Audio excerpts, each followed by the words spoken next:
Seek the Lord 10 times more. First and foremost, I want to give all praise, glory, and honor that's due to Yahweh Bashim, Yahweh Shai, Bahashim Rachadash.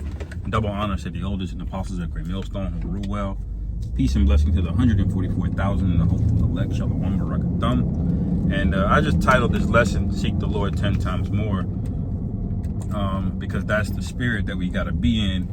It's somewhat of a land back of the brother Taziyar's video yesterday about, just fighting for the spirit. When the scriptures tell you to seek the Lord 10 times more, that number 10, all right, it's symbolic, okay? It represents, totality, meaning you got to be all in on the Most High, man, okay?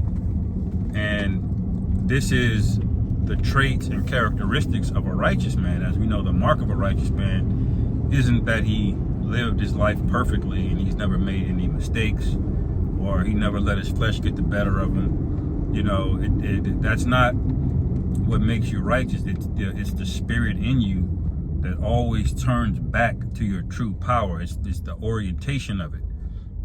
It's like a compass, all right?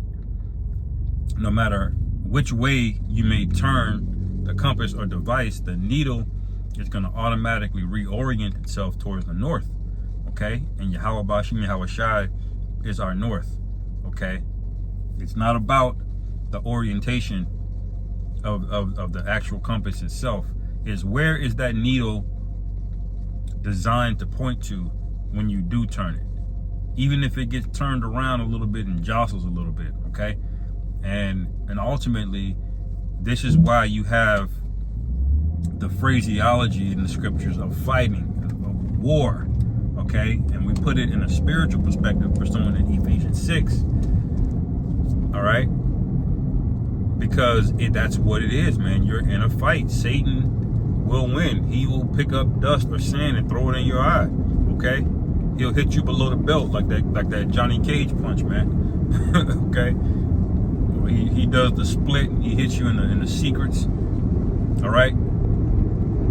That's how Satan gets down, man. And remember, if Satan came directly to the Lord in Matthew the 4th chapter, okay, what makes you think you're any different? Okay, he's gonna try you all the time, and the main avenue of the Lord of Satan trying you, Satan trying you, is your flesh.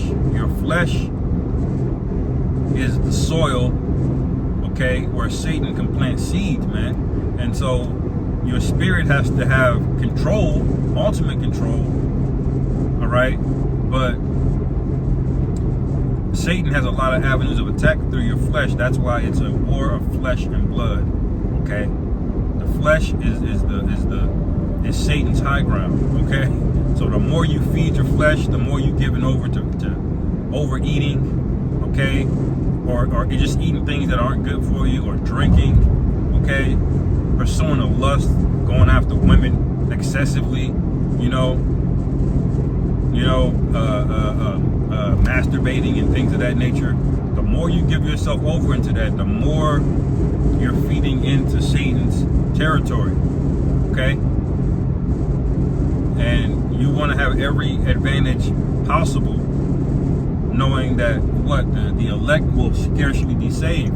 So seeking the Lord 10 times more, meaning when you fall, you slip, you stumble, all right, you got to get your ass back up and put in, make that time up, man, okay? When I was in school, you would have days where you couldn't go to school. It would be closed. Maybe it was a storm. We had a hurricane or something like that. And the school would be closed for a few days. Well, at the end of the school year, they would add them days back on. They ain't just let you get off from school. Okay, you had to make them days up. And that's how you got to be in the spirit, man. When you fall and slip in the flesh, do your best to make that back up, man. Okay, that's what the Lord is looking for, man. Okay, he's looking for balance, man. He's looking for men that want to have contributed as much as they possibly can. You can read that in the book of Matthew, the 25th chapter, about the men with the talents. Okay, if the Lord gives you 5 talents, all right, don't just use 2 of them, and then sit on the other 3. because those will be taken away from you. If not all of them will be taken away from you, because it's not about the amount of talent you have. It's about what you do with the talent that you were given. Okay, and you got to really digest that. And I'm speaking to myself, you know, first and foremost, man. You know, overcome your flesh, and if you're struggling, you got to take the necessary provisions, okay, to where your flesh isn't such a weight and a burden on you, man. You know, your energy levels suck. You can't get to bed on time. You got to get sleep, okay? You got to eat right, man. You need to exercise. You need to be in physical shape to the best of your ability, man. If you don't do these things, your flesh is going to have the upper hand, and it's not going to be an excuse when you eventually start slacking and doing the work of the Lord, man. Okay? These things will compound on you, man. You know, it becomes leaven. All right? So don't, as the Apostle Paul said, you know, make no provisions in the flesh. Okay? If you know it's a Shabbat, you don't need to be going around, you know, shorty crib. You don't need to answer her text message back. Okay? If you answer the text message back, you know, she pop up at the crib, you know, you might have had enough strength in your spirit to not indulge her over the phone, but do you have the strength if she's actually in your place? You know? See, you were supposed to avoid that scenario to begin with, man. You made a provision for your flesh, okay? And that small provision for the flesh gave your flesh enough of an upper hand for you to go off, man, okay? So think about these things as you grow, okay? Because we are required to grow. We don't know exactly what's going to be required of us. We have to pass that final test, the hour of temptation, okay? And if the Lord is going to look at the measure of what you've been doing, you know, it's not about how much weight you can lift. It's about how much work you've been putting in. You can lift the most weight that you can, okay? The Lord said he's going to try the reins of men, okay?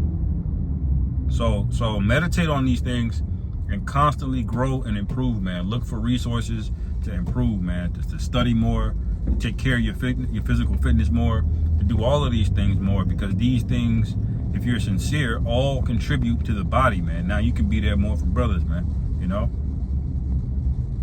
So that's what this thing is about, you know? So that's really all I wanted to speak on. I'm going to end it there. Lord willing, this is edifying. Call hello Yahweh Bashim Yahweh Shai Ba'Hashem Rachak V'Da Shalom. Kwam Yasharal.